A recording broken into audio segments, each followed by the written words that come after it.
Renforcement spirituel 18. Ne soyez pas de petites langues. Que sont les petites langues? Ce sont ces personnes qui transforment toute interaction en sujet de critiques oiseuses. Le plombier est-il venu réparer un problème chez elle? Pourquoi était-il habillé comme un demi-clochard? N'avait-il pas bu la veille? Il avait l'air pas dans son assiette. Est-ce qu'il avait vraiment tous ses papiers? Il aurait pu répondre gentiment aux questions. Ces personnes ont-elles assisté à une conférence donnée par quelques psychologues ou quelques coachs en développement personnel? Elles n'ont pas trouvé que le conférencier était vraiment dans la patience et la bienveillance. Et sa manière de répondre à certaines questions n'aurait dit qu'il avait du mal à encaisser la critique. N'avait-il pas quelques tics de langage? Les petites langues se trouvent partout. Elles s'infiltrent partout.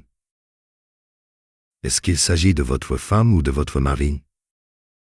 La petite langue ne se situe jamais vraiment au niveau des informations ou des connaissances que vous pourriez essayer de partager.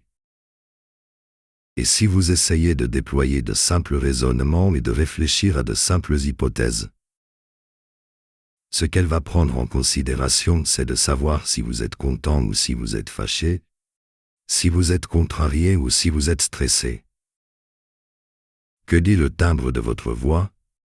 Que dit le ton de votre voix? Que dit le choix de vos mots?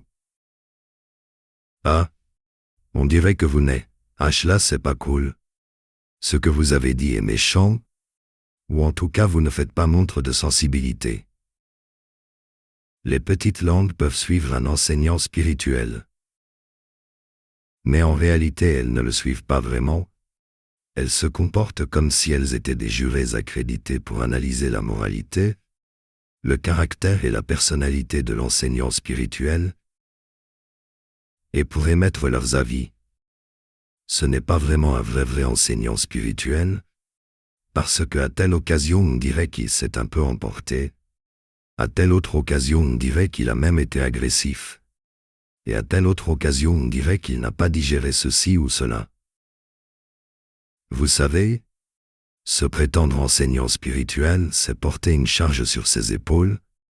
Il faut être exemplaire, pur et lumineux, pur et aimant. Disent les petites langues. Elles ne se situent jamais au niveau de la connaissance et de la réflexion. Elles sont seulement à l'aise quand elles peuvent ramener les interactions à des sujets de morale et de comportement. Ne soyez pas des petites langues, ou alors soyez-le si vous voulez. C'est votre liberté. Mais en étant une petite langue, vous faites partie du problème dans l'équation sociale. Vous faites partie du problème dans vos problèmes relationnels. Vous faites partie du problème dans la solitude indésirée dont vous vous plaignez. Vous faites partie du problème dans les relations toxiques. C'est une relation au sein de laquelle tout est ramené au seul niveau des jeux psychologiques, au seul niveau des jugements de valeur. Des remarques répétées et des critiques répétées sur l'interprétation des intentions, des attitudes et des comportements. Ce qui caractérise réellement les petites langues, c'est leur incapacité à se situer au niveau intellectuel des échanges. Leur incapacité à traiter des informations et des connaissances, à traiter des hypothèses et des théories, à traiter des idées et des concepts. Elles sont en elles-mêmes incapables de fonctionner au niveau intellectuel. Elles sont constamment assises dans leur émotionnel et dans leur mental, et même si vous leur parlez au niveau des informations et des connaissances, au niveau des idées et des concepts, tout ce qu'elles cherchent, c'est à voir s'il n'y a pas une émotion qui transparaît dans votre voix ou sur votre visage, et tout ce qu'elles attendent, c'est le moment où elles pourront tirer la discussion sur des considérations émotionnelles et comportementales. Les petites langues sont toujours dans des jeux psychologiques.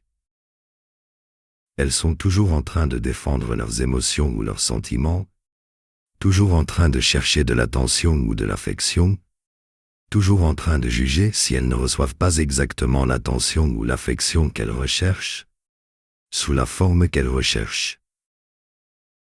Tandis qu'elles sont dans une dynamique d'interaction où il s'agit de faire quelque travail ou de traiter quelques sujets, elles seront surtout nouées par des problèmes de gestion de leurs propres émotions et de leurs propres instincts. Tout tournera toujours autour de leurs petites blessures émotionnelles et autour de leurs petits besoins émotionnels. Et les recadrer, c'est vous signaler comme le méchant à leurs yeux. Ne soyez pas de petites langues, grandissez. Sensei Cyril Ndongasu.